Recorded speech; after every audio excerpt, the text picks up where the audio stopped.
නමෝ තස්සේ භගවතෝ අරහතෝ සම්මා සම්බුද්දස්සේ නමෝ තස්සේ භගවතෝ අරහතෝ සම්මා සම්බුද්දස්සේ නමෝ තස්සේ භගවතෝ අරහතෝ සම්මා සම්බුද්දස්සේ කෝනකෝ භෝගෝතම හේතුකෝ පච්චයෝ යන මනුස්සානං ඒව සතතං මනුස්ස භූතානං දිස්සන්ති හීනප්පනිතත්තාති කමසකෝ මානව සත්තා කම්මදායාදා කම්මයෝනි කම්ම බන්දු කම්ම පටිසරණා කම්මං සත්තේ විභජති අදං හීනප්පනිතතායාති ධර්මානුශාසනාහි සදහැබර අනුග්‍රහක දායකත්වයේ දරන්නා වූ පින්වතුන් ප්‍රමුඛ ධර්මානුශාසනාව නරඹනු ලබන්නා වූ සද්ධාකාමී බෞද්ධ පින්වතුනි. අකල් මරණය ගැන අපි කරන කුසල් අකුසල් අවසන් මොහොතට බලපාන ආයුරු පිළිබඳ ධර්ම දේශනාවක්.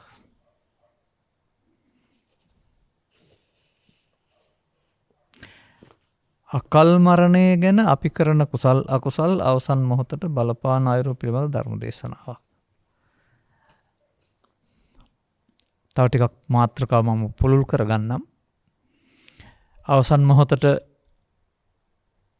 බලපාන එක තරම් විස්තර කරන්න කාරණාවක් නෙමෙයි. නමුත්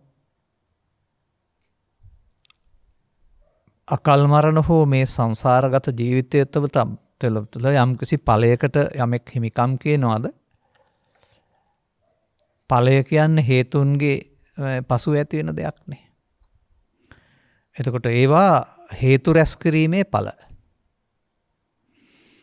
එතකොට කෙනෙකුට ඒක තේරුම් ගන්න පුළුවන් නම් මෙන්න මේ අනාගත ඵලය මට අවශ්‍ය නැහැ. එහෙනම් මම මේ හේතුවේ දෙන්න ඕන නැහැ කියන එක. ඒක තමයි බුදු සමයෙන් පැහැදිලි කරන්නේ. මොකද මේක සම්පූර්ණ හේතුඵල න්‍යායක්. එහෙනම් අහිතකර හේතු එකතු කළොත් අහිතකර ඵල. හිතකර හේතු එකතු කළොත් හිතකර ඵල. ඒ හේතුඵල වශයෙන් දකින්න ඕන. ඒ නිසා අවසන් මොහොතට බලපාන ආකාරය කියන එක පිළිබඳව ගත්තම ඒක පවෙන් හෝ පිනෙන් හෝ ප්‍රතිසන්දි ගන්න හේතු වෙන කරුණක් වෙන්නේ. එහෙම නැත්නම් ධානයෙන් ඊට හස්තයක් එතන තේරුම් ගන්න අමාරුයි. කියන්නේ පැහැදිලි කරන්න අමාරුයි. ඕක හරි පව්පින් දෙක පුද්ගලයෙක් ළඟ තියෙන්නේ. ඒ දෙකෙන් එකක් ඉස්සර වුණාම ඒක තමයි ප්‍රතිසන්දියට නැත්නම් මරණයට නෙමෙයි මරණය කොහොමද සිදු වෙනවා ප්‍රතිසන්දියට බලපාන්නේ. මේ දෙක ඉක්මවා ගිහින් ධාන කුසලයක් තමන්ගේ ආයතනේ බවට පත් කරන් හිටියොත් ඒ ඔහුට උදව් වෙන්නේ. ඒක මම සාමාන්‍යයෙන් ධර්ම දේශනාවල පැහැදිලි කරලා තිබෙන දෙයක්. නමුත් මේක සමස්ත සමාජය කෙරෙහි යොමු කරලා බැලූ කල තථාගත දේශනාවේ සඳහන් වෙන්නේ කරනවා නම් යහපත් දෙයක් කරන්න, අයහපත් දේවල් නම් කරන්න එපා කියන තේමාවක් තුළනේ අපි මේ ජීවත් වෙන්නේ. මේ තේමාව විස්තර කරපු සූත්‍රයක් මා කැමති මේකට උදව් කරගන්න මජ්ක්‍ධිම නිකාය 3 පවතිනා චුල්ලකම්ම විභංග සූත්‍රය. එහි මේ පිළිබඳ විස්තරයක් තියෙනවා. අපි ඒක කෙටියෙන් සලකා බලාගෙන අවශ්‍ය තැනට යමු. සුබ මානවකයා බුදුන් වහන්සේ වෙත පැමිණලා ආගියතරතුරු කතා කරලා තමයි එයාට තියෙන ප්‍රශ්න ඉදිරිපත් කරන්නේ. අර මම ඉදිරිපත් කරපු පාලි පාඨයට මුලින් සිංහල පාලි කාරණා ගොඩක් තියෙනවා. ඒක සිංහලෙන් කියලා මම මේ ප්‍රශ්නෙට එන්නම්.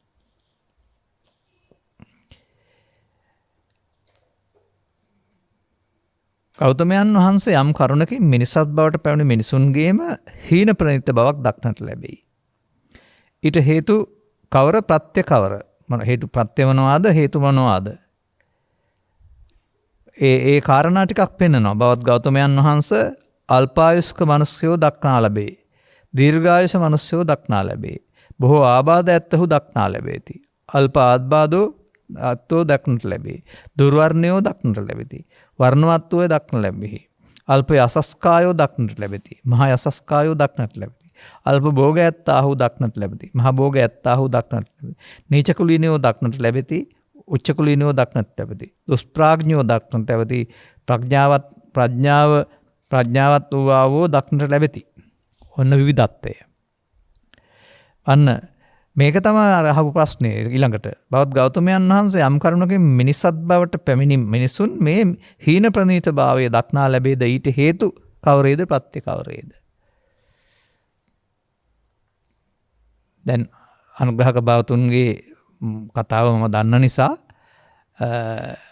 මේ පැහැදිලි කිරීම තුළ අපි පැහැදිලි කරන්නේ සමත්ස සිද්ධියක්. ඔබට අදාළ සිද්ධියේ සිත් රිදවා ගැනීම සඳහා කරුණු පැහැදිලි කිරීමක් එහෙම නෙමෙයි. මේක සමස්ත සමාජයේ කර්ම නියාමයේ ක්‍රියාත්මක වෙන ආකාරයේ සමස්ත සමාජයේ තවදුරටත් දුසිරිතින් මුදවා ගැනීමට පවින් ඈත් කර ගැනීම සඳහා දරන්නා උත්සාහයක් වශයෙන්. මොකද මේ ආර්ය පුද්ගලයෝ ස්වභාවයෙන් මේ ඈත් වෙවි. නමුත් අනිත් සමාජයත් හැකිතාක් දුරට මේ බුදු සමයේ පෙන්වන දසවස්තුක සම්මාදිට්ඨිය තුළ කර්මඵල විපාක විශ්වාසයේ මත පාපයෙන් බැහැරවීම මෙලොවට පරලොවට තමන්ට අනුන්ට හැමෝටම යහපත පිණිස වෙනවානේ. අන්නේ අදහස පැහැදිලි කිරීමේ අර්ථයෙන් තමයි මේකට පිළිතුරු දෙන්න මම කල්පනා කරන්නේ. තථාගතයන් වහන්සේ වදාහරනවා මානවකය සත්‍යෝ ස්වකීය කර්මය කොට ඇත්තාහ. කම්මං අර පෙන්නන්නේ කම්මං සත්තා මානව කම්මස්සකා සත්තා මානව කියලා. කර්මයේ දායාද කොට ඇත්තාහ. කර්මයේ කාරණා කොට ඇත්තාහ. කර්මයේ බන්දු කොට ඇත්තාහ. කර්මයේ පිළිසරණ කොට ඇත්තාහ. කර්මය මේ හීන ප්‍රනීත භාවයේ පිණිස සත්වයා විභජනය කරේ නැත්නම් බෙදයි. අනේ සත්‍යයේ විවිධත්වය පිටුපස සියල්ල කර්මය නොවනාට මේ කර්ම නම් වූ පැත්තකුත් තිබෙනවායි කියන එක මේක පැහැදිලි කරලා තිබෙනවා. චුල්ල කම්ම විභංග කියන්නේ පුංචි පුංචි කර්ම බෙදා දැක්වීම කියන එක. ඒවා විපාක වාරයේ මෙහෙමයි ඔබ පිටපස්සෙන් එන්නේ කියන එක පැහැදිලි කරමින් ලෝකේ ජීවත් වෙනකොට කල යුත්තක් කෙරෙහි පෙළඹවීමටත් නොකල යුත්තක් කෙරෙහි ඉවත් කිරීමට පෙළඹවීමට සඳහාත් මේ කරුණු පැහැදිලි කිරීම මිනිස් සමාජයට හරියට බලපානවා. ඒ අනුව පළවෙනි කාරණේ අපි පාලිය අතහැරලා සිංහලටම ගමු මේක මොකද කාලේ හුඟක් අවශ්‍ය නිසා. භාග්‍යවතුන් වහන්සේ සැකවින් ප්‍රකාශ කරපු දේ මට විස්තර කරලා කියනවා නම් හොඳයි කියලා තමයි උදේමානවකයාගේ ඉල්ලීම වෙන්නේ. ඒ නිසා උන්වහන්සේ පැහැදිලි කරනවා. එහෙනම් අහන්න මම කියන්නම් කියලා. මම ওই සරල වචනට ගන්න එකේ තියෙන බරපතල පාලි සිංහල වචන. ඊළඟට ගන්න මේ වචන මතක තියාගන්න. මෙලොව යම් ස්ත්‍රියෙක් හෝ පුරුෂයෙක්. ඒකට එහෙමයි පැහැදිලි කරලා තියෙන්නේ. එහෙම ભેදයක් නැහැ.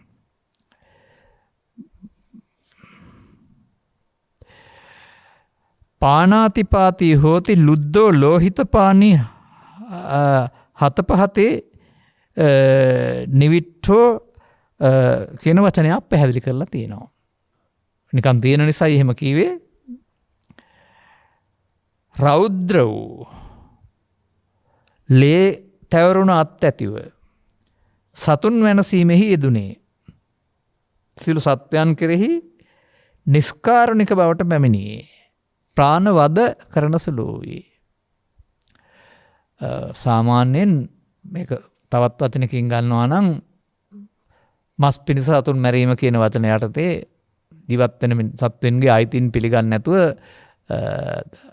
මේ ලේ තැරුණු අතින් යුක්තව දඬුමුරු දරාගෙන ඝාතනය දෙනවාද. දැන් මෙතන එතකොට මෙලොවට ජීවත් වෙච්ච සත්වෙකුගේ අයිතිය පිළිගන්නේ නැහැ. ඒ වගේම ඒක කරන්න ආදරණීය හිතකින් ලෙන්ගත හිතකින් බෑ. වර්ධනය වන්නේ ද්වේෂ මෝහ. අන්න එහෙමයි දකින්න ඕන අපි පුද්ගලයෙක් වශයෙන් ගත්තට. හේ මෙසේ රැස් කළ මෙසේ සමාදන් කළ ඒ කර්මයේ හේතු කොටගෙන කය බිඳී සිදුවෙන මරණයෙන් මත්තේහි සුවෙන් පහ වූ දුගතිගාමී වූ නිරේහිත ප්‍රතිසන්දියට පැමිණෙයි. ඒක බලවත් කරගත්තොත් ඒ මොහොතේ අපි එහෙම අහලා තියෙනවා ඔය පුවත්පත්වල තියෙන වාර්තාවලත් ඒ බඳු කරපු අය ජීවිත අවසානයේ අඬ අඬ සිහි කල්පනාවෙන් නැතුව ඉඳලා පිස්සෝ වගේ නැත්තම් සත්තු වගේ කෑග ගහ ඉඳලා තමයි මේ ජීවිතෙන් සමුගත්තේ කියලා. එතකොට ඒ පිස්සෝ වගේ නැත්තම් සත්තු වගේ ඉන්න එක තමයි මනසින් අර අදාළ තත්ත්වයට දැන්පත් වෙලා. කයෙන් මිනිසා වුණාට. එතකොට ඊට ගැලපෙන තත්යකට තමයි යන්නේ. එතකොට ඒක විස්තර කරන්න අපි ගන්න ඕනේ කය විඳී සිදුවන මරණින් පසු නිරයට නොපෙනියේ නම් එහෙම නොවෙනවා නම් මිනිසත් බවට පැමිණියේ නම් යම් තැනක උපදිනේ නම් අල්පායුස්ක වෙයි. ඔන්න කෙනෙකුගේ ජීවිතයේ අඩු ආයුසෙන් මොකක් හෝ කාරණයකින් පරලෝ යාම පිටුපස පවතින හේතුව. ජීවිතයේ සත්වයාට ජීවත් වෙන්න දීර්ඝායස දුන්නේ නැහැ. ඔවුන්ගේ ජීවිතය උදුරාගත්තා. ඒක තමයි කර්මය. එහෙනම් විපාකයේ Tamanටත් එහෙනම් අඩු ආයසකින් ජීවිතේ දාලා යන්න සිද්ධ වෙන එක. ඉතින් එහෙම වුණාම කෙනෙකුට සද්ධර්මයේ වටහා ගන්න බැරි නම් ඒක බොහොම දුකසේ සිදුවෙන කාරණයක් නැත්නම් අකමැත්තෙන් සිදුවෙන කාරණයක් වෙනවා. දරා ගන්න බෑ. මේක අපි කතා කරන්නේ පංචස්කන්ධ ධර්මතාවය තුළ නෙවෙයි පුද්ගල ධර්මතාවයක් තුළනේ. පුද්ගලයේ වශයෙන් ගත් කල. එහෙනම් එයාට අනුන්ට කළ දේ Tamanට පළ දේ. මොකද සබ්බේ සංජීවිතං ප්‍රියංනේ. සියලු සත්වයාම ජීවිතයට ආසයි. ඒ නිසා ජීවිතයක් උදුරා ගන්න එක බුදුදහම ඉගැන්වීම් වලට අනුව එහෙමත් නැත්නම් කර්ම නියාමයේ පැහැදිලි කිරීම වලට අනුව ගත් කල ඒ සත්වයා සමුගන්නේ කැමැත්තෙන් නෙමෙයි. අපි දන්නවා ඔය සතෙක් ඝාතනය කරන්න ගියාම වුන් කෑ ගහන ආකාරය. එතකොට මේ බඳු තත්වයක් තුළ ඒකේ විපාක වාරය ඒක බුදුරජාණන් වහන්සේ කරන වැඩක් එහෙම නෙමෙයි. මේ කර්ම නියාමයේ පාලනය කරන්නේ බුදුරජාණන් වහන්සේ නෙමෙයි. ඒක ලෝකපාලන ධර්මතාවයක්. ඒ අනුව තමන් ඒකේ කොටස්කරුවෙක් වුණොත් ඒ කොටසේ ප්‍රතිලාභය හිමි වෙනවා. සාමාන්‍යයෙන් බැංකුවලත් තිබෙන්නේ කොටස් ගන්න පුළුවන්. ඒ කොටස් වලට අදාළ ඊට පස්සේ ප්‍රතිලාභ වාර්ෂිකව ගෙවනවානේ. මේකත් බැලුවම මේ ආයෝජනයක්. එතකොට ඒකේ ප්‍රතිලාභයට හිමිකම් කියන්න දෙනවා අයිහලෞකික වශයෙන් ගත් කල ආයෝජනය පාරලෞකික වශයෙන් ගත් කල ප්‍රතිලාභ. එහෙනම් අතන විනිපාත නිරේට නැත්තම් දුගතිගාමී වුණොත් ඒක විපාක කොපමණද කියලා කියන්න බෑ. නමුත් ඒ ප්‍රතිසන්දිය මිනිසුන් අතරට එන්නත් පුළුවන් කියලානේ පෙන්වන්නේ. ඒව ආවම එහෙනම් ජන්මපත්‍රයේම ඇති ඒ ඊට පස්සේ මෙයාගේ ආයුෂ කෙටි කියන ඒගොල්ලෝගේ හොයා ගැනීම පටන් ගත් කල ප්‍රාණවාද කරන සුළු බලක් වේද රෞද්‍ර වූ ලෙහිවැකුණු ඇති ප්‍රාණවාදයේ යෙදුණු සියලු ප්‍රාණීන් කෙරෙහි නිස්කාරුණික වූ වේද මේ ප්‍රතිපදාව අල්පායුෂ්ක භාවයේ පිණිස පවත්නේ වේ. ඔන්න කෙනෙකුගේ අල්පායුෂ්ක භාව පිණිස බලපාන්නා වූ කාරණේ කියන එක තේරුම් ගන්න. බුදුන් වහන්සේ ඒක ඒ පැත්ත විතරක් දේශනා කළා නවත්තන්නේ අනිත් පැත්තටත් පැහැරෙනවා.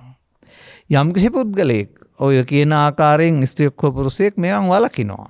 මේ මස්පිඬු සතුන් මැරීම නැත්නම් අනුකම්පා රහගතව කරන මේ ප්‍රාණඝාතයන්ගෙන් වළකිනවා. කරන්නේ නැහැ.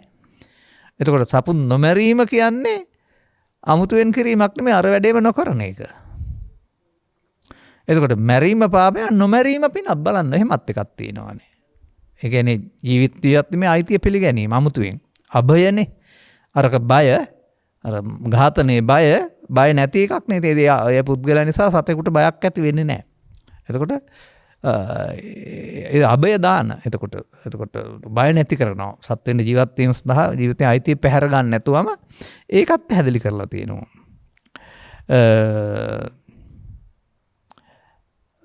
බහා තැබූ දඬුවම් ඇතුවේ අකුසලයේ ලැජ්ජා ඇතියේ සත්‍යයන් කෙරෙහි හිතා අනුකම්පීව වෙසේද. මෙසේ කලක් මේක ඔහුගේ වෘත්තයක් නැත්නම් සමාදානයක් බවට පත් වෙනවා. ඉදිරියින් වාසය කරනවා කියන එක සමාදානය කියන එකේ තේරුම. අනේ එතකොට කය විඳී සිදුවන මරණයෙන් පස්සේ ඔහුට ප්‍රතිසන්දියට එන්න ප්‍රාණඝාත චේතනාවක් හිතේ නැහැ. සත්ත්ව හිතානුකම්පාවක් තියෙන්නේ.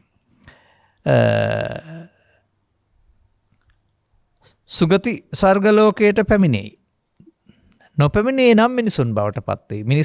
මිනිසුන් අතර විග්‍රහය විතරයි මේක පැහැදිලි කරන්නේ. අරවයි විග්‍රහ පැහැදිලි කරන්නේ නැහැ. යම් තැනක උපදිනේ නම් දීර්ඝායුෂ්ක වෙයි.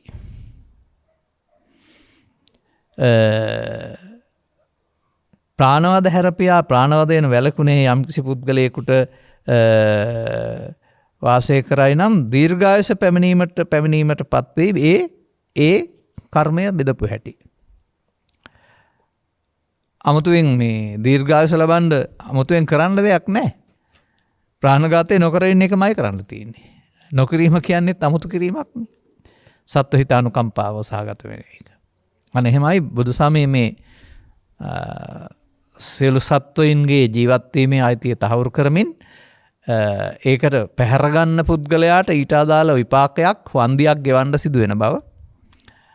ඒ වන්දිය ගෙවන්න සිදු නොවන දීර්ඝායු සම්පන්න ජීවිත ගත කරන්න සිදු වෙන බව අපි මේවා කතා කරලා ඉවර වෙලා වෙලාව තිබුණොත් විස්තර කතා කරමු. තුන්වෙනි කාරණය ප්‍රාණඝාතය කරන්නේ නැහැ. නමුත් අවිදරා දඬු වලින් පොළු වලින් මුගුරු වලින් සතුන්ට හිංසා කරනවා. නම් අන්න ඒ කර්මය එකතු කරක සමාදානයේ හේතු කරනත් කාය බිඳීසන පරතු විනිපාත නිරේට යන්න වෙනවා නොපැමිණියොත්. මිනිසත් බවට පැමිණියේ නම් බොහෝ ආබාධ ඇති වෙයි. බහු ආබාධ ලෙඩ නිරන්තරයෙන් ආරම්භයේ පටන්ම ප්‍රතිකාරත් එක්කලා ජීවත් වෙන ලෙඩ කයක්. ඔය ජීවිතේ තියෙන මොන ප්‍රතික්‍රියාවක්වත් එහෙම හැදිලා නැති ජීවිත තියෙනවා සමහර අයට. සමහර අයට නිරන්තරයෙන් බේතුත් එක්කලා ඉන්න වෙලා තිබෙනවා. මේ වයස අගදී ඇති වෙන රෝගී තත්ත්වයන් නෙමෙයි කතා කරන්නේ මුල ඉඳලම ආබාධිත පුද්ගලයෝ ඉන්නවානේ.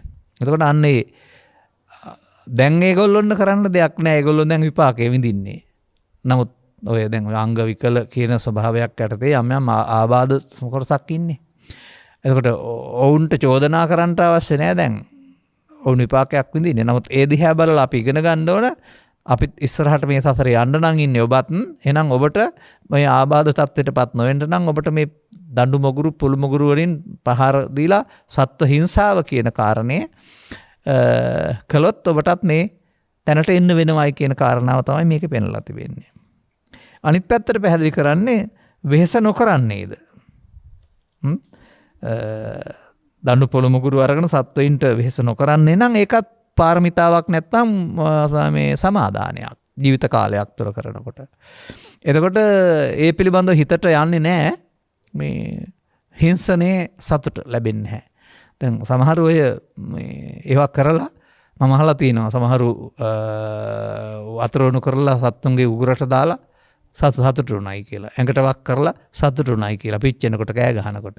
අන්න එතකොට ඔවුන්ට ඉහාත්ම වශයෙන් මෙහෙම පිච්චිලා මියන්න උනා කියලා තමයි මම අහලා තියෙන්නේ. මම බලලා කියවපු කතාවල තිබෙන්නේ. එතනින් එහා පැත්තටත් එහෙම ගත්තාම එහෙමනම් බහු ආබාධ තමයි හිමිකන්ට තියෙන්නේ.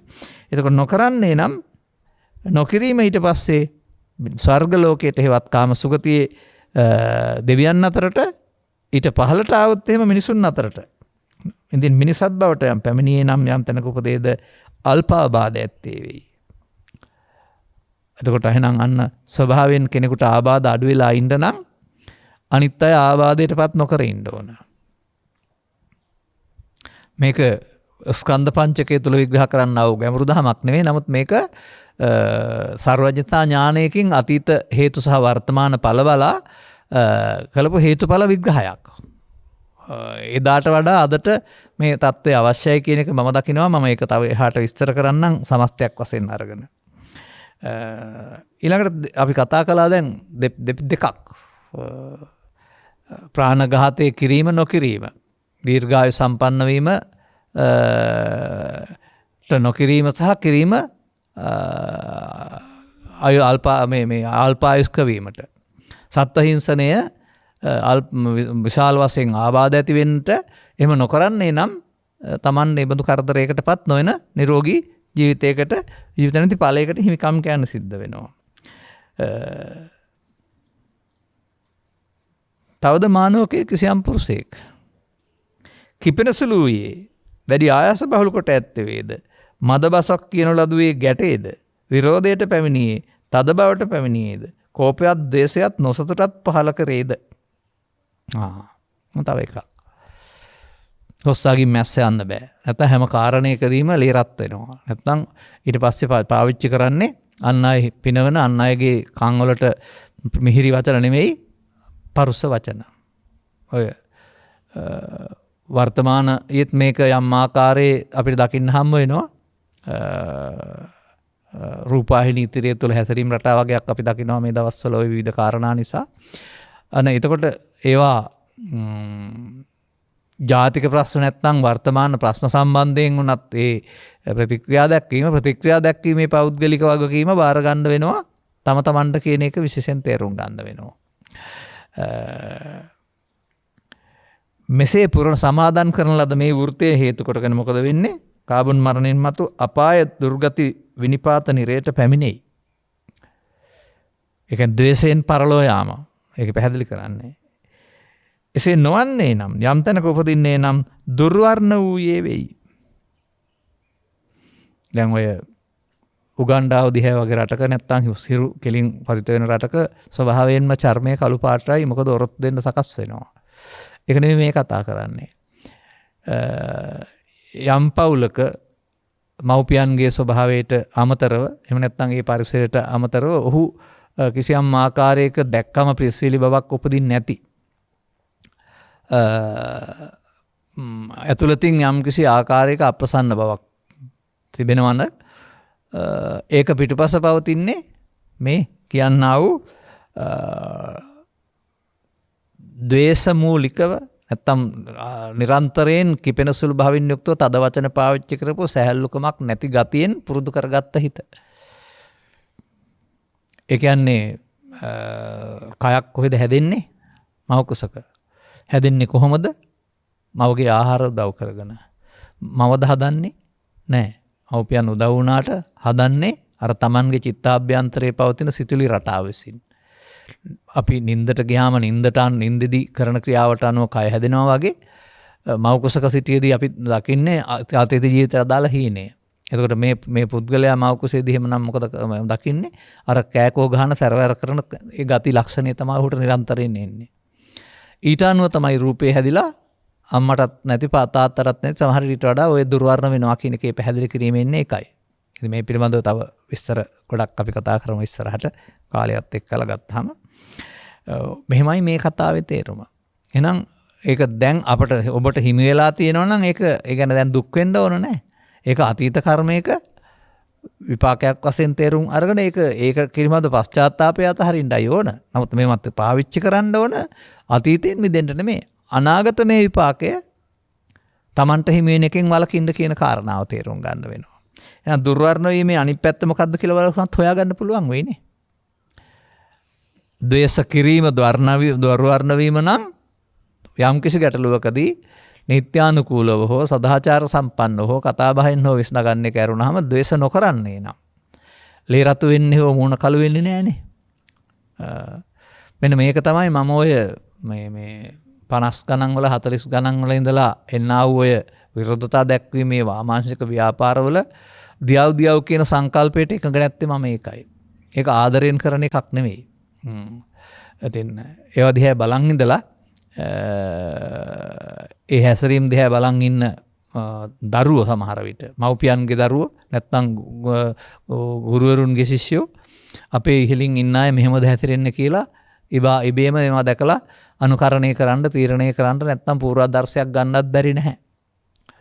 ඒ නිසා ජාතක පොතවත් මේ දියව් සංකල්පය පිළිගන්නේ නැහැ. දිනා ගැනීමේ ක්‍රමයක් විදිහට අදාළ පුද්ගලයින්ගේ සිත් දිනා ගැනීම තුළින් වරප්‍රසාද ලබන්න පුළුවන් බව තමයි බුදුසමයේ උගන්වන මානව ධර්මතාවයේ නැත්නම් මනෝවිද්‍යාත්මක මූල ධර්මය. නමුත් මේ අරගල කොට ලබා ගැනීම මහලු වීර ක්‍රියාවක් වශයෙන් හඳුන්වන්නගත් මේ ව්‍යාපාරය තුළ ඔවුන්ට පරලොවක් ගැන කතාවක් නැහැනේ. ඉහාත්ම වශයෙන් දිනා ගැනීම විතරයි අවශ්‍ය වෙන්නේ. ඒ කරන ක්‍රියාවෙන් Taman මේ ප්‍රපාතයකට වැටෙන බව, Tamanගේ මනස පරිහානියටපත් වෙන බව, ඒකට සාමූහික නෙමෙයි තනිව දඬුවම් විඳින්න වෙන බව පිළිබඳ ඔවුන්ට අවබෝධයක් නැහැ. ඒ නිසා මේවා තේරුම් ගන්න ඕන මේ සමාජයටත් මේ බෞද්ධකමින් පෙන්වන අනාගත විපාකයන්ට මුහුණ දෙන්න සිදු වෙනවා කියන එක මෙහෙවන අයටත් සම්බන්ධ වෙන අයටත් අමතක වෙනවා කියලා හිතනවා වෙලාවකට මට. එහෙනම් ඔන්න තේරුම් ගන්න වෙනවා දුර්වර්ණ වීම පිළිබඳව ගත් කල. ක්‍රෝධ නොකරන සුළු වේද ආයාස බහුලකට නැතියේද බොහෝකට කියන ලද ක්‍රෝධයෙන් නොගැටෙයිද නොකිපෙයි ව්‍යාපාදයට නොපැමිණෙයිද තද බවට නොපැමිණෙයිද කෝපයත් දේශයත් නොසතුටත් පළ නොකරයිද ඔන්න ජීවත් වෙන්න ඕන ආකාරය යම් කිසි ගැටලුවක් තියෙන්න පුළුවන් ඒකට නීත්‍යානුකූල විසඳුමක් තියෙනවා ඒකට සදාචාර සම්පන්න ක්‍රමයක් තිබෙනවා අර මහත්තරුන්ගේ ක්‍රීඩාව කියලා කතා කරනවා ඒකේ නැතුවත් සිදු වෙන තැන් තියෙනවා ඒකේ පෙන්වන්නේ එතකොට අර සුදු ඇඳුමෙත් කුණු ගා ගන්නේ නැතුව නීත්‍යානුකූලව හරියට කරන එක. එතකොට ඒකෙත් අපි දකිනවා නීතිය වෙනුවට අර මේ තද බවට පැමිණලා ආචාර සීල නො හැසිරීම වර්තමානයේ. නමුත් ඒක කියන්නේ එහෙමනේ. ඒ කියන්නේ අපි යම්කිසි ක්‍රියාමාර්ගයකදී අදාළ නීත්‍යානුකූල පදනමක් තියෙනවා. අපි ලේ නරක කරගන්න ඕන නැහැ. ඒ නීතිය ඔස්සේ අගන්න විසඳුමක් කියන එක. තේරුම් ගන්න ඕන කාරණාව. එහෙනම් මේ වෙනනවා සුගති ස්වර්ගලෝකයට පැමිණි දේශේ පාවිච්චි කරන්නේ නැත්නම් ඒ කියන්නේ පාවිච්චි නොකිරීමම යම් විටක මිනිසුන් අතර උපදිනේ නම් ප්‍රසාද එළවන්නේ වෙයි. ප්‍රසාද එළවන්නේ කියන්නේ දකින්නට ප්‍රිය ජනකයි. ස්වභාවයෙන්ම ප්‍රියශීලී ස්වභාවයක්. එතකොට බැලුවම මේ කය කියලා කියන්නෙම නිකම්ම මස් ගොඩක් නෙවෙයි. ඒකේ හැඩරුව සහ ප්‍රියාශීලී බව අතීත ක්‍රියාකලාපයක විපාකය. ඇත්තටම මේ කය කියන්නේම කර්ම විපාකයක් තමයි. කර්ම විපාකයක් කියන එකේ තේරුම පව් සහ දුක් විපාක කියන එක නෙවෙයි. මොකද පව් විතරක් නෙමෙයි බුදු සමයේ පව් කර්ම පිනුත් කර්ම එන ඒ දෙකේම විපාක වාරයක්. අර හීන ප්‍රණීතත්තාය උසස් පහත් වෙන එක විචිත්තත්වයේ විදත්වයට පත් වෙන කාරණා තම තමන්ගේ මේ චේතනා මත තියෙනවායි කියන කාරණාවනේ මේ පැහැදිලි කරන්නේ. තවත් එහාට යනවා අපි. තවද මානවකය ස්ත්‍රියක් හෝ පුරුෂයෙක් වේවායි ඊර්ෂ්‍යා සහගත සිත් ඇති වේ. අන් අයගේ ලාභ සත්කාර ගරුසාර ඒවා පූජාවර ඊර්ෂ්‍යා කරයි. ද්වේෂ කරයි. ඊර්ෂ්‍යාව බඳී. ඔන්න තව වචනයක්. අන්සතු සම්පත් තිබෙනවට ඊර්ෂ්‍යා කරනවා, ද්වේෂ කරනවා, නැත්තම් නැති කරන්න මොනවා හරි දේවල් කරනවා. Tamanට උන්ට නොවි මට වේවැයි සිටිනේ. එසේ පුරුදු කරන ලද මේ පුරුද්ද නිසා නිරයට පැමිණෙනවා. නොපැමිණියේ නම් මිනිසත් බවට පැමිණියේ නම් යම් තැනක උපදිනේ නම් අල්පේ සාක්‍ය වෙයි. අල්පේ සාක්‍ය. අල්පේ සාක්‍ය මහේ සාක්‍ය. ඒකෙන් පෙන්නන්නේ සැප සම්පත් අඩු කියන අර්ථය. දුකසේ ජීවත් වෙන ඒවට හිමිකම් නැති. එහෙනම් ඒ පිටිපසත් උපත පිටිපස කිසියම් ආකාරයක අන්සතු දේවල් සම්බන්ධයෙන් ප්‍රිය නොකිරීම. අන් අය සතු තියෙනවට ප්‍රිය නොකිරීම.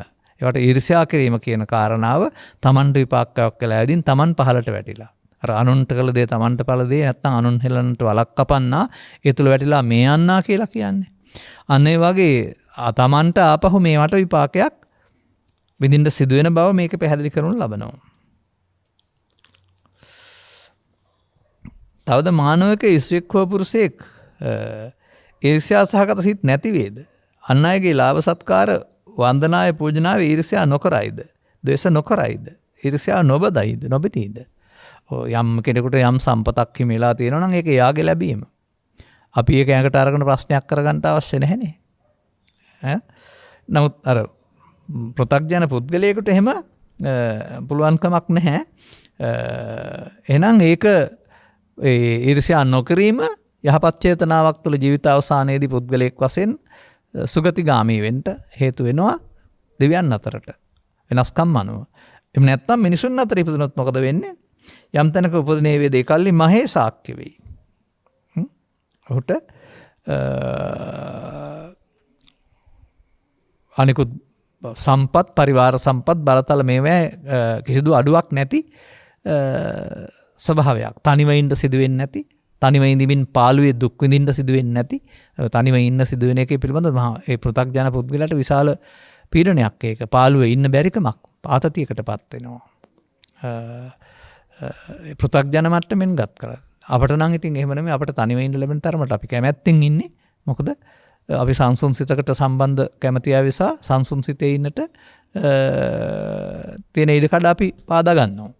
නමුත් අර පාළුවේ ඉන්න බැරි පුද්ගලයින්ට අර වගේ කාර්යබහුලත්වයක් තියෙනකොට තමයි ඒක වෙහිලා යන්නේ. නැත්නම් ඒගොල්ලොන්ට නැතිනම් බොහොම අමාරු වෙනවා දරා ගන්නට. ඔක සමාජයේ තියෙන ගැටලුවක් වශයෙන් ඔය ආතතිය කියන වචනේ අර්ථය පැහැදිලි කරන්නෙත් පැහැදිලි ගන්නකො. එහෙනම් තවත් පැහැදිලි කරගන්න එහාට ආහාර පාන වස්ත්‍ර යාන මල් ගඳ විලවුන් සයනා වාසන පහන් තෙල් නොදෙන්නේ වෙයි. එදා කාලේ ගත් කල ඒවා අවශ්‍යයි හිටියනේ. අදත් එහෙමයි. යම් කෙනෙකුට අවශ්‍ය කෙනෙකුට අවශ්‍ය අංග විකල හරි මන්ද බුද්ධික හරි පූජනීය හරි දුප්පත් හරි ඒ වගේ උදව් උපකාර කරන්න ඕන සඳහා මේ තියෙන වචන වලට අමතරව තව තියෙනවා. ඉතින් මේ වාසාගාර පහන් තෙල් කියන කාරණාව සමහරට වාසය කරන්න නිවාස ඒකට අදාළ ආලෝකයට අදාළ දේවල් අද ඒක පහන් පොල් තෙල් නෙමෙයි අදට අවශ්‍ය නිවාස ඉදිකිරීම ආදී කාරණා කරන්නේ. ඒ බඳු කෙනෙකුගේ ජීවන ගමන පහසු කරන්නට අවශ්‍ය මේ ප්‍රත්‍ය පහසුව නොසපයන්නේ නම් ඒව ගැන සැලකිලිමත් වෙන්නේ නැත්නම් එහෙම ඉන්නවා ටිකක්.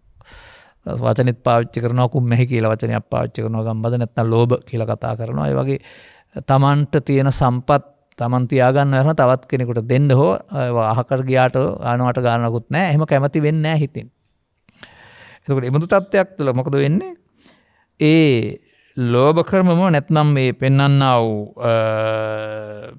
ඒ පුරුද්ද ඒ සමාදානය ජීවිතය හා පැත්තට මනුස්සකම අහිමි කරන්න හේතු වෙනවා කියලා පෙන්වලා තියෙන්නේ. මිනිසුන් අතර ඉපදුනොත් වෙන්නේ මොකද? ඉතින් මිනිසත් බවට පැමිණෙන යම් තැනක උපදින එතෙන් අල්ප භෝග වෙයි. භවභෝග සම්පත් වල අල්ප භාවය භවෝග සම්පත් අන් අයගේ යහපත සඳහා නොයදීමේ ප්‍රතිඵලය කියලා මේ පෙන්වලා තිබෙනවා. එහෙනම් ඒ යම් කෙනෙකුට මේ ලෝකෙ ඉපදුනහම අල්ප භෝග සම්පත්තියක් තිබෙනවා නම් ඒක පිටුපස්ස Tamanගේ අතීතයකුත් තියෙනවා කියන එක පරිපාලනයේටම ආණ්ඩුවම පාලන රටාවටම දොස් කියන්නේ නැති වෙන්න තේරුම් ගන්න වෙනවා. තව ටිකක් එහාට ගියාපුවම එහෙනම් අනිත් පැත්තට පෙන්වන්නේ මොකද්ද? ඒවා කරන්නේ නම් අන්න තමන් සන්තක දේවල් වලින් උදව් උපකාර කළ යුතු බුදු සත්කාර කළ යුතු සත්කාර සම්මාන කළ යුතු සඳහා කාලයෙන් ධනයෙන් සමයෙන් මේ කියන ಜಾති වලින් කරනවා නම් ඒ පුද්ගලයා එකෙන් සතුටක් නෙලබන්නේ. ඔහු මසුරු වෙන්නේ නැති පුද්ගලෙක් වෙනවා. එහෙනම් ඊට පස්සේ මොකද වෙන්නේ? දෙවියන් අතරට යන්න පුළුවන් වෙනවා. බැරි වුණොත් මොකද වෙන්නේ? යම් තැනක උපදින එකල්හි මහා භෝග ඇත්තෙක් වෙයි. පිනට ලැබෙනවායි කියලා කියන්නේ. භවෝග සම්පත් හිමිකාරයත්වයේ ඇතුවම උපදිනවා. ඒවා අපට පාලනය කළ නොහැකි මේ කර්ම විශය කියන්නේ අන්න එහෙම එකක් නේ. ඒවා ස්වයංක්‍රීය 100%ක් සාධාරණ ක්‍රියාත්මක වෙන්නා වූ කිසියම් විශේෂපතයක්. බුදුවරු තමයි තේරුම් ගන්නෙ. ඉතින් අපට ඒ නිසා මේ සංසාරගත ජීවිතයේ සංසාර දුකින් මිදෙන්නට යන ගමනක් ගත්තාම ඒකේ ජීවිතය තුළ ජීවත් වෙන්න ගත්තාම ඒකේ පවතින්න ඕනේ වදයක් කරදරයක් නොවන පැත්තක් නේ. ඒ වදයක් කරදරයක් නොවන පැත්තට තියෙන ඕන කාරණා ටික ගැන අපි තව ටිකක් මේක පැහැදිලි කරලා ඊටු ටිකේ පැහැදිලි කරගන්න බලමු. තවත් එහාට ගත්තාම ටිකක් ආඩම්බර අහංකාර අදිමාන ඇති පුද්ගලයෙක් බවට පත් වෙලා වඳින්න ඕනට වඳින්න නැති පුදන්න ඕන නැති පුදන්න නැති දැක ආසනෙන් නැගිටින්න නැති ඒ වගේ ගෞරව කරන්නේ නැති සත්කාර කළ යුත්තන්ට සත්කාර නොකරන පුද්ගලයෙක් වුණොත් එහෙම පූජා කරන්නේ නැති අය ඒක මරණින් මතු විපාකයේ අපායක දුර්ගති විනිපාත සංඛ්‍යාත නිරේට. හැබැයි මිනිසුන් අතර ඉපදින්නේ නම් එකල්හි නීච කුල ඇත්තේ වෙයි. සත්කාර සම්මාන ගරුසල්කේතු දැක්වුවා නම් සක්කත්වා සක්කතෝ හෝති. ගරුසල්කු දැම්ම නම් ගරු හෝති සගාරෝ තතනක පෙන්නනවා. නමුත් අන්න එහෙම ඊට වඩා Taman අදිමාණයෙන් උසස් කොට සැලකුවා නම් මේ පුද්ගලයාට ස්වභාවයෙන්ම අන් අයට පහලින් ඉන්න සිදුවෙන තැනකට ප්‍රතිසන්දිය හදලා දෙනවායි කියලා මේකේ පැහැදිලි කරලා තිබෙන්නේ. ඒ වගේම ඒ සත්කාර සම්මාන අපි කියන්නේ වෙయ్యවච්ච අපචායන කියන වචනෙන් පැහැදිලි කරලා අදහරනවා. මේ කාරණා ටික දස පුණ්‍යක් ක්‍රියා කියන වචනය යටතේදී එහෙනම් ඒ බඳු තත්ත්වයක් තුළ ඒ Taman සමාදන් කරලා දේ හේතු කොටගෙන උසස් කුල ඇත්තේ වෙයි. අර මේ අනිත් අයට ඒ විතරක් නෙමෙයි ඉපදෙලත් ඊට පස්සේ අනිත් අයට බොහොම සත්කාර සම්මාන කරන ගරු සැලකිලි දක්වන බොහොම අපි කතා චාම් නැත්තම් නිහතමානී පුද්ගලයෝ කියලා කිසි අගයක් ආඩම්බරයක් නැහැ කියලා. එතකොට ඒකත් ගත්තාම අර සංසාරික පුරුද්ද කියන කාරණාව. තව ටිකක් එහාට ගියාපුවාම මෙහෙමත් එකක් තියෙනවා. යමෙක් මහාන බවුණන් නැත එළඹ කළ යුත්තේ කුමක්ද නොකළ යුත්තේ කුමක්ද කුසල් කුමක්ද අකුසල් කුමක්ද කියලා විමසන් නැත්නම් ඒ විමසන් නැති එකේ හරි වැරදි තේරුම් ගන්නක් නැහැ. එතකොට ඕන දෙයක් අර ඒ සමාජයේ පවතින තත්වයන් පිළිබඳව විමර්ශනය කරලා ඒකේ හරි වැරද්දක් පිළිබඳව නිගමනයකට එන්නේ නැහැ. නමුත් අපි එහෙම හොයනවා නම් හරි වැරදි හොඳ එක පිළිබඳව ඒක යම්කිසි ආකාරයක තවත් පැත්තකට බලපාන එකක්. නම් මේසේ නොසවීම කිසිම ඉවත් බවක් නැතුව කටයුතු කරන එක ඊළඟ ජීවිතයට දුෂ්ප්‍රඥයෙක් බවට පත් වෙන්න. ප්‍රඥාව නැති පුද්ගලෙක් බවට පත් වෙන්න හේතු වෙනවායි කියලා පැහැදිලි කරලා තියෙනවා. එහෙනම් Tamanට වඩා යමක් තේරෙන පුද්ගලයෙක් වෙත පැමිණ Taman දන්නා නොදන්නා හරි වැරදි නොකළ යුත්තේ කළ යුත්තේ පින්පව් එහෙම නැත්නම් තව එහාට ස්කන්ධ පංචකීර්තිය මැරීම ආදී මේ දේවල් අහලා දැනගත්තොත් තමයි ඒ පිළිබඳව දියුණු කරපු නුවණක් ඇති වුනහම ඊළඟ ජීවිතයටත් ඒක බලපාන්නේ මේ දෙවියන් අතර උපදිනවා කියලා කතා කරන්නේ අතන දුෂ්ප්‍රඥ වෙනවායි කියලා කියනවා. ඒවා හොයලා බලනවා නම් මහණෙකු කරා හෝ බමුණෙකු කරා හෝ එළම වහන්ස කුසල් කිම අකුසල් කිම සාවද්දකම අනවද්දකම සේවාය කරන්නේ සේවාය නොකරන්න ඕන මොනවද දිගු කලක් අහිත වැඩ පිණිස පවතින්නේ මොනවද හිත වැඩ පිණිස පවතින්නේ මොනවද කියලා තේරුම් අරගෙන අහිත වැඩ වලින් මිදෙනවා නම් හිත වැඩ පිණිස යෙදෙනවා නම් ඒ හේතු කොටගෙන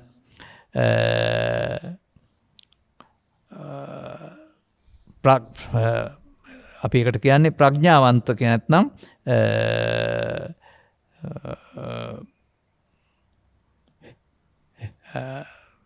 ප්‍රඥාවන්ත බවට පත් වීම හිතසුව පැත්තට යොමු වෙන පැත්තට යන්නට මුල් වෙනවා කියන කාරණාව තථාගතයන් වහන්සේ පැහැදිලි කරලා තිබෙනවා.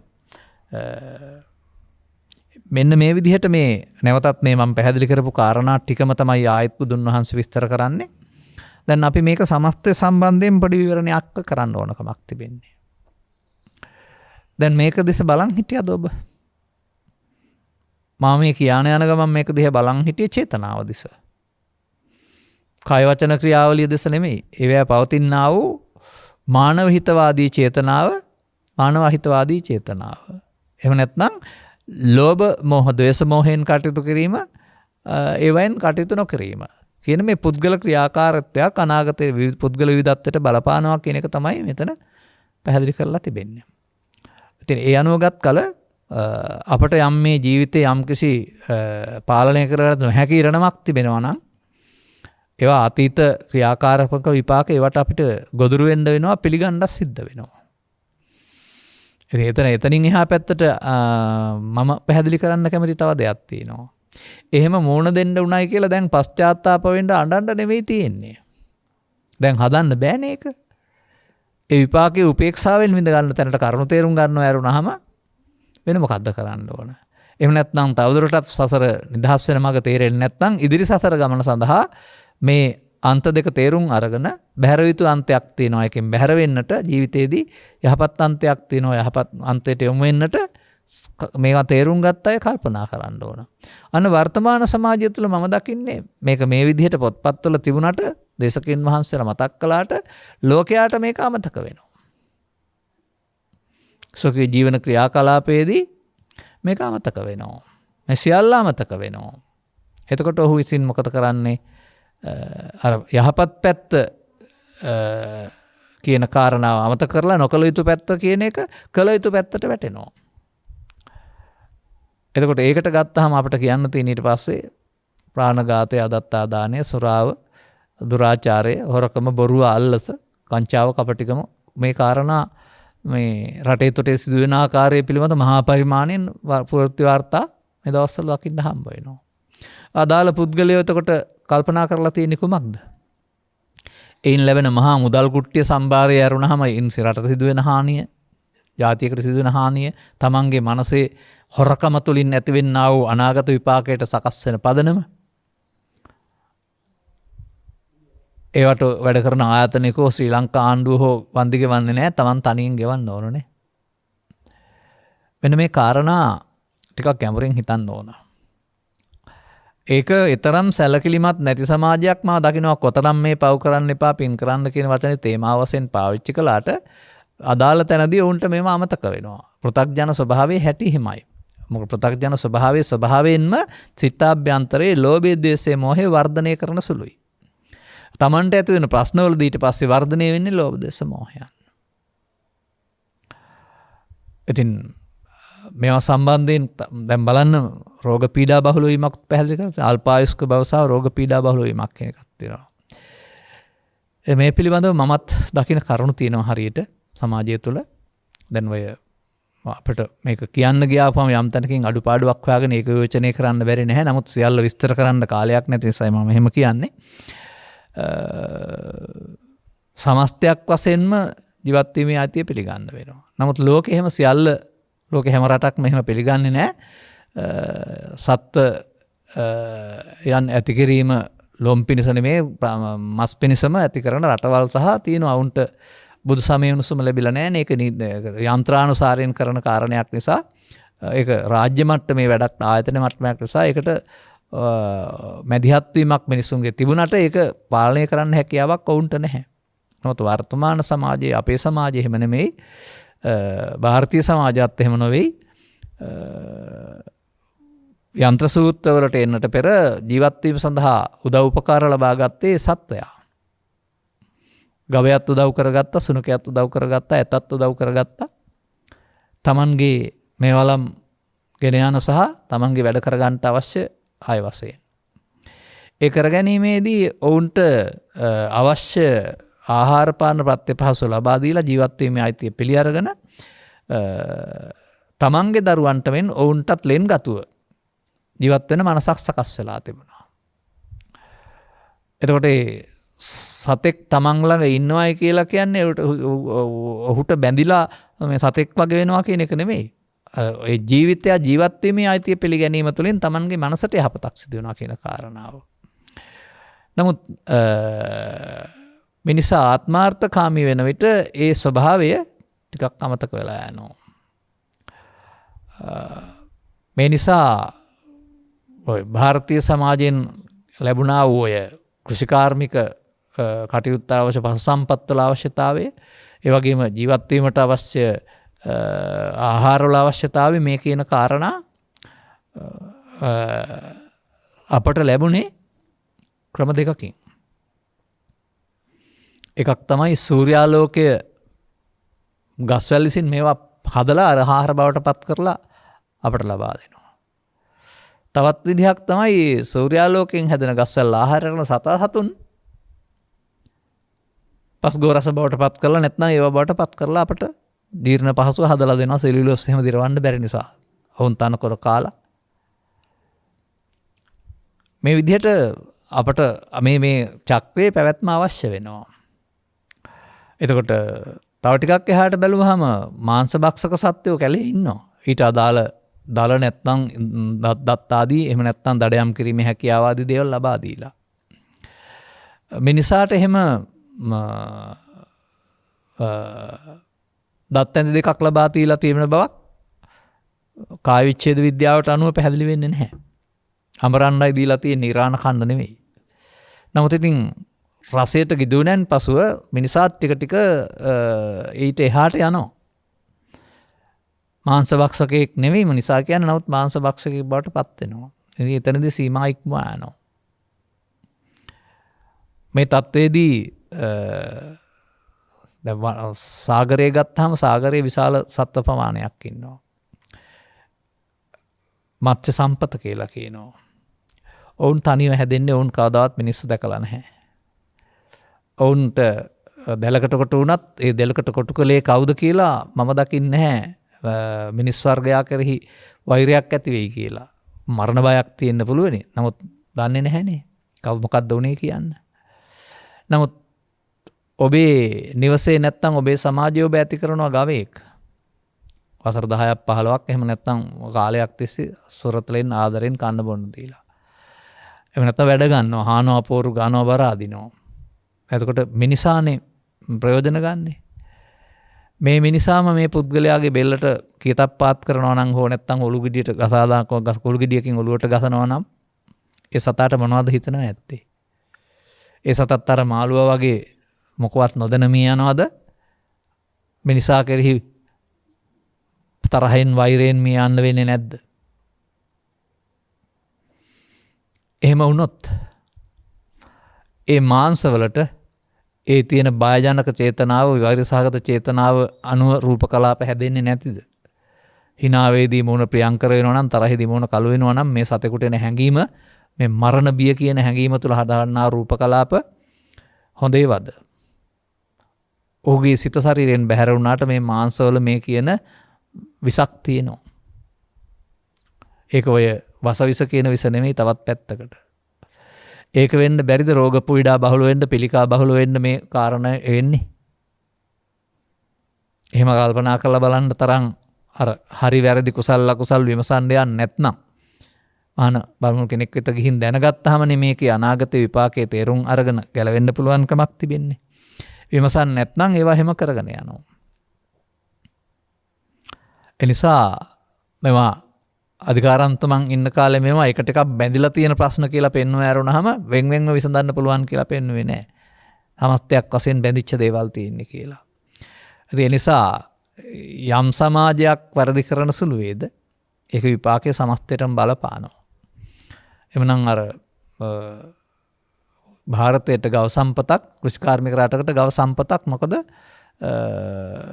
ඒකේ තවත් පැත්තකුත් තියෙනවානේ. මම මේ පසුගිය දවසකත් ඔක කතා කළා.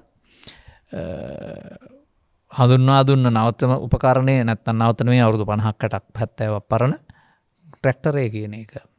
ට්‍රැක්ටරේ කුඹුරට නැත්නම් කොළ මඩින්න දාන්න තිබෙනවා. ට්‍රැක්ටරේ කියන එක ඉන්ධන වලින් පාවිච්චි කරලා යන එකක්.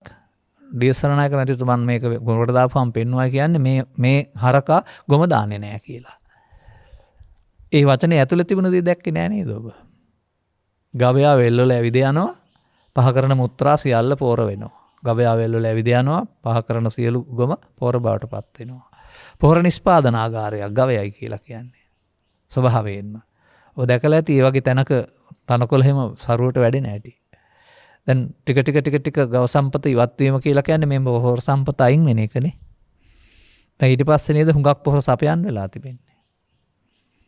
තවත් පොහොර සම්පතක් තිබෙනවා විද්‍යාව ඉගෙන ගත්තා නම් දන්නවා මේ පෘථිවිය වටා පවතින මේ පරිසරයේ පුදුම දේවල් තියෙන්නේ.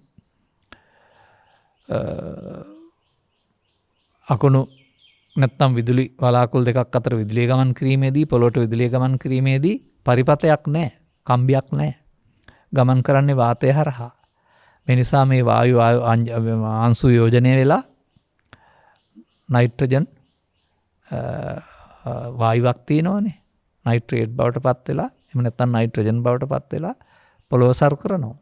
ඒ නිසා මම හොඳටම දැකලා තියෙන කාරණාවක් වැඩිපුර අකුණු ගහන කන්නවල කුඹුරු සරුයි හරියට. එනවා පෝර සකස් කරන ස්වභාවික ක්‍රියාකලාප මේවා තියෙනවා. අර ඕවා ටිකක් අර හරි වැරදි කුසල අකුසල විමසා බලනවා නම් දුෂ්ප්‍රඥ නොවන පැත්තට මේවා තේරෙනවා. එතකොට පරිසරයේ පුදුමාකාර සමතුලිත දෙයක් සමතුලිත කරන කාරණයක් බව තේරෙනවා. එතකොට එහෙනම් ස්වභාවයෙන්ම මේ පෝර කියන කාරණාව හැදෙනවා. තවත් කරුණක් මම දැකලා තිබෙනවා. මුතුන් මිත්තන්ගේ කාලේ ඔවුන් මේවා කෙතට ගෙනාවා නිවසේ සකස් කරගෙන. ස්වභාවයෙන්ම මාස ගාණක් තිස්සේ එකතු වෙන අපද්‍රව්‍ය පොහොර බවට මාසෙන් පත් වෙන්නේ නැති වුණාට කලක් යනකොට පොහොර බවට පත් වෙනවා. එතකොට ඒක යොදන්න පුළුවන්කමක් තිබෙනවා.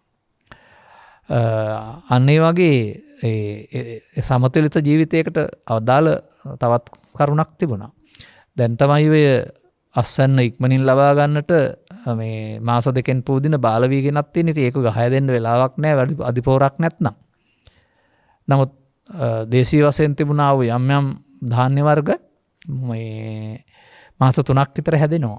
ඒ ස්වභාවිකම ඒ වැස්සෙන් හැදිලා අදාළ කරලා හදාගන්න අවශ්‍ය පොර හදාගන්න ගහට කල් තියෙනවා. වැඩිමල් වී කියලා කතා කරන්නේ. එහි මේ ඉක්මන් අස්වැන්න ලබන්න ගිහින් ඒකට ප්‍රොෆර් ගහන්න ගිහින් අරවත් අයින් කරලා දාලා තියෙනවා. මෙන්න මෙහෙම ඒකට එකක් බැඳිච්ච ප්‍රශ්න ගොඩක් මේකේ තියෙනවා. මේ ඒ අදාළ පැත්ත නොවුනත් මම තව ටිකක් මතක් කළේ ඒකයි. මේකට එකක් සම්බන්ධතා පවතින්නේ. මේකෙදි මේ පැහැදිලි කරන්න උත්සාහ කරන්නේ මිනිසාගේ චේතනාවන් හැම විටම පරිසර හිතවාදී, සත්ව හිතවාදී, මානව හිතවාදී, ජීව හිතවාදී වෙන්න ඕන කියන එකනේ මේ කියන්නේ. එතකොට ඒක පරිසර හානියක් වෙන්නෙත් නැහැ, සත්ත්ව හානියක් වෙන්නෙත් නැහැ, ඉහාත්ම වශයෙන් හානියක් වෙන්නෙත් නැහැ, පාරලෞකික වශයෙන් හානියක් වෙන්නෙත් නැහැ. පවෙන් හැකිතාක් දුරට බැහැර වෙන සමස්ත සමාජයකට සැකස්මක් මේ පවතින්නේ. එතනින් එහා පැත්තට ගත්තාම තව ටිකක් තේරෙන ගන්න පුළුවන්කමක් තිබෙන්නේ. එහෙනම් මේ පුද්ගලයෙක් මෙහෙම කරන්න ගියාපුවාම පුද්ගලයෙක් වශයෙන් කටයුතු කරනවා වුණාට චේතනාව කර්මයේ බවට පත් වෙලා දෙපැත්තකට කුසල් අකුසල් නැත්තම් පුණ්‍ය අපුණ්‍ය කර්ම වශයෙන් රැස්වීම තමන්ව පාලනය කරන බවයි. එතකොට දෙවියන් අතර නෙමෙයි මිනිසුන් අතර ජීවත් වෙන්න ඕන නම් මේ කියන යහපත් විපාක ඒවා යහපත් ක්‍රියාකාරකමක යෙදීම තුළ ලැබෙන දෙයක් කරුණාම අයහපත් ක්‍රියාකාරකමක විපාක වශයෙන් ලැබෙන්නේ නැහැ. ඔබ මේ සමාජයේ එහෙම ඉන්න කැමති නම් එහෙනම් ඒ ක්‍රියාකාරකම් යහපත් කරගත්තාම ඔබට ස්වභාවයෙන් මේ තත්ත්වයන් හමු වේවි. නමුත් එතනින් එහාට මේක ඉවර නෑ.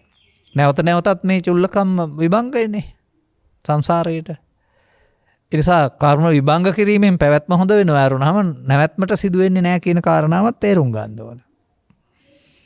අන්න එතකොට අර මහාන බවණන් වෙත පැමිණ හරි වැරදි හොඳ නරක තේරුම් ගැනීම තුළ තව ටිකක් එහාට බුදුදහමේ උගන්වන්නා වූ පුද්ගලයෙක් සම්බන්ධ ක්‍රියාකලාපේ පංචස්කන්ධ ඉපදෙමැරීම නම් වූ ධර්මතාවයකට ගලපලා ඒක තුළ ආත්ම කියන තත්වයක් තුළ මේ පැවැත්ම සිදු වෙන බව පැහැදිලි කරනවා.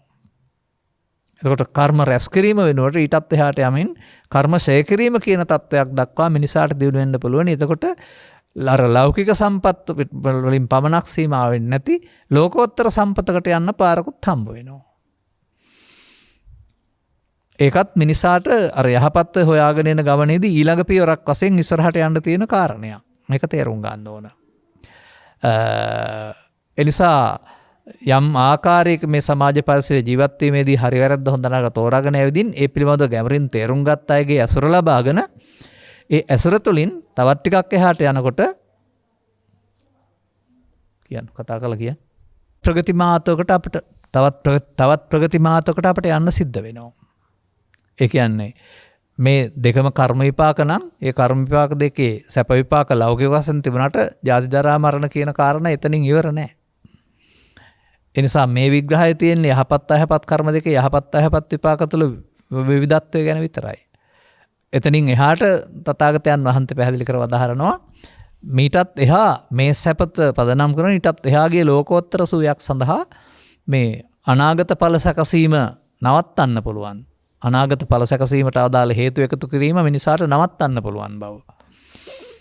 ඒක තුළ ඊටත් වඩා එහාට යන අපි අර පැහැදිලි කරන ලෞකික මට්ටමේ සුවයට එහා ගිය තවත් උත්තරීතර සැනසීමකට මංපෙත් මිනිසාට විවර කරගත හැකි බව අර මහාන බවණන් වෙත යාමෙන් සාවද්‍යාන මධ්‍ය පිළිබඳ විමසා තේරුම් ගන්න ලැබීම තුළින් ලැබෙනා වූ දුෂ්ප්‍රඥ බව නැති වී ප්‍රඥාවන්ත බව ලැබීම තුළ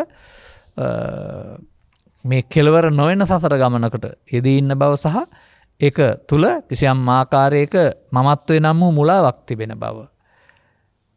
මම කියන වචනේ පාවිච්චි කරන එක නෙවෙයි ඒ කිසියම් ආකාරයක මේ අනාගත ඵල උපදින හේතු රැස් කරමින් අනාගතයක් හදන ගමනක් යන බව. සසරක් හදමින් යන බව තේරුම් ගන්න පුළුවන් කරනවා. සසරක් හදමින් යන ගමනේ කවදාවත් නිමාවක් නැති බව තේරුම් ගන්න පුළුවන් වෙනකොට බුද්ධෝත්පාදයක සද්ධර්මය හැමෝට අවශ්‍ය වෙන්නේ සසරක් හදන්න නෙවෙයි සසරක් හදන්න තියෙන හේතු ඉවර කරන්න බව තේරුම් ගන්න පුළුවන් වෙනවා. ඒක මිනිස් සමාජය සඳහා විවර කරන ලද වෙනම වර්ගයේ දොරටුවක්. මේ ලෝකෝත්තර අභිවෘද්ධිය නම් මොදොරටුවට විවෘත වෙන මංමාවත් ලෝකේ ආගම්වල පවතින බව දකින්නේ නැහැ. බුදු සමය තුළ වුණත් ඒක යටපත් කළාන් පස්සේ මේ පරලෝ ජීවිත සැපවත් කරගන්නා වූ අනාගත ජීවිතයක මේ ලෝකෝත්තර අභිවෘද්ධිය දොරටුව විවෘත කරගන්නා වූ තේමාවක් තුළ ජීවත් වන බැවින් ඒ පිළිබඳව තරම් වටිනාකමක් මිනිස්සුන්ට තේරෙන්නේත් නැහැ. නමුත් දැන් යම් පිරිස් ඒ පිළිබඳ සොයා බලමින් තථාගතයන් වහන්සේ මේ ලෞකිකයේ මේ වර්ණනා කළ කෙනෙක් වෙන්නට බෑ කියලා හොයන පිරිස් ඉන්නවා. අන්නේ අයට මේ පවෙන් ඈත් වී පුණ්‍ය කර්මය තුළ ලබන්න පුළුවන් සැප සම්පත් වලට ඉක්මවා යමින් තවත් එහාට කර්ම කියන එකේ කර්ම රැස් කිරීම වෙනුවට කර්ම සේ කිරීම නම් වූ ප්‍රතිපදාවක් තියෙන බවත්. ඒකටත් විපාකයක් තියෙන බවත්. ඒ විපාකය ලෞකික සීමාව ඉක්මවා යන ලෞකික වචන වලට ගණන් ගන්න බැරි ලෝකෝත්තර විපාකයක් බවත් පැහැදිලි කරන්න තරම් අර හරි වැරදි හොයන අයට කරුණු පැහැදිලි කිරීම හමු වෙනවා, නුවණැස පෑදෙනවා. අන්න එතනදී මේ ලබාගත් සම්පත් උදව් කරන තවත් එහාට අනුගමනීය ප්‍රතිපදාවක් තුළ සංසාර ගමන දීර්ඝ කර ගැනීම වෙනුවට සංසාර දුක්ෙන් මිදීම නම් වූ තවත් කාරණයක්. සසර දුක් කියන කාරණේ අර කියපු සැප දෙපැත්ත දුක දෙපැත්තේ අඩු වැඩි වුණාට මිදිලා නැහැ. ජාතියෙන් ජරාවෙන් ව්‍යාධියෙන් ශෝකයෙන් මරණයෙන් කම්පාවෙන් ඒ දෙකොල්ලම අඩු වැඩි වුණාම මිදිලා නැහැ. මෙන්න මේ මං පහදා ගන්නටත් මේ මිනිසාට මේ හරි වැරදි තේරුම් අරගෙන ප්‍රඥාව දිනු කරගන්න මිනිසාට මං පෙත් පාදා ගන්නට ලැබෙනවා. ඔබ හැම දිනාටත් ඒ නිසා මේ ආශ්‍රයෙන් Taman ජීවත් වෙ යුත්තේ කෙබඳු ආකාරයෙන්ද කියන එක පිළිබඳව තීරණයක් ගන්නට අවශ්‍ය අවබෝධය ලැබේවා.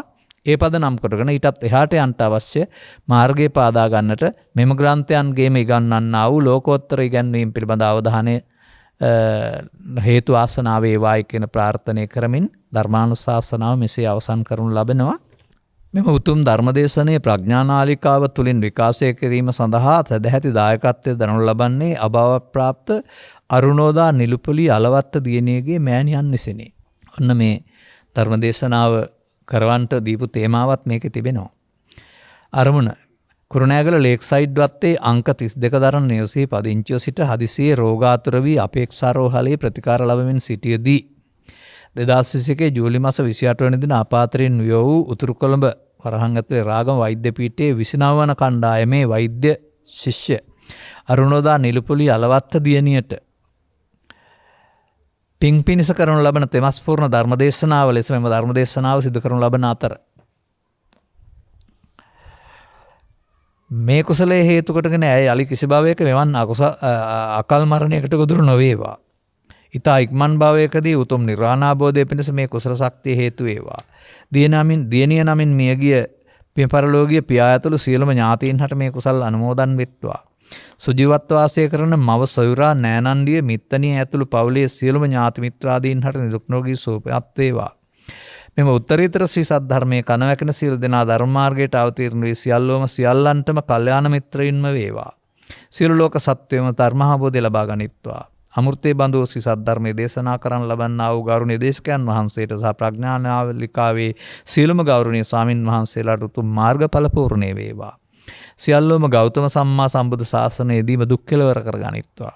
ඔන්න සොකීය දියණියගේ අකල් මරණයෙන් සංවේගයට පත් මවක් විසින් ඒ වෙනුවෙන් කරන ධර්ම දානමය පුණ්‍ය කර්මයක් වශයෙන් කරන අතර ඒක ඒ බඳු තත්ත්වයට පත්වෙන්න මුල් වෙන්නා වූ චේතනා පිළිබඳ විවරණයක් කරන්න කියලා තමයි දුරකථනෙන් මට කතා කරලත් පැහැදිලි කළේ. ඒ නිසා මරණයට බලපාන කාර්ය වෙනකොට සසර ජීවිතේ සම්පත්වල අඩු වැඩි ආකාරයට මේ අතීතයේ බලපාන ආකාරය පැහැදිලි කළා. මේක තේරුම් ගැනීම තුළ එහෙමනම් හැමදෙනාටම මේ කියන මේ යහපත් මාර්ගයට යමු වෙන්න මේ සියල්ලෙන් ඔබ බැහැර වෙනවා. නිසා ඔබ පැතූ පරිදි මේ අකල් මරණයට පදරුණා වූ දියණියට සසරේ කවදාවත් එබඳු රෝග පීඩාවක් අකල් මරණයක් උතර නොවෙන්නට අදාළ ක්‍රියාකාරකම් වලට මං පෙත් පෑදේවා. පරලොස්සපත් ඥාති වර්ගයා උපහාරයක් වේවා අවශ්‍ය නම් පින් අනුමෝදන් කරගනිත්වා. සුජීවත්ව වාසය කරන්නා වූ සියලු දෙනා සුවපත් වෙත්වා. ඔබතුමියටත් මේ කරුණ අවබෝධය සිත හදාගන්නටත් එතකොට ඒකේ විපාක වාරයේ යාගික සියම් ආකාරයක අතීත කාරණයක් කරුණාම ඒ ගැන අපට පාලනයක් කරන්න බැරි බව තේරුම් ගන්නටත් ලැබීම තුළින් ඔබතුමියටත් නිදුක් නිරෝගී සුවය සහ චිරජීවනයේ සැලසේවා සද්ධර්ම අවබෝධය වේවායි කියලා ඔබතුමියත් ප්‍රාර්ථනා කරගන්න. සබ්බිහිතෝ වජ්ජන්තු සබ්බ රෝගෝ විනස්සතු මාතේ බවත් අන්තරායෝ සුඛී දීඝායුකෝ බව හැම දිනාටම තෙරුවන් සරණයි. රාගක්ඛයෝ නිබ්බානං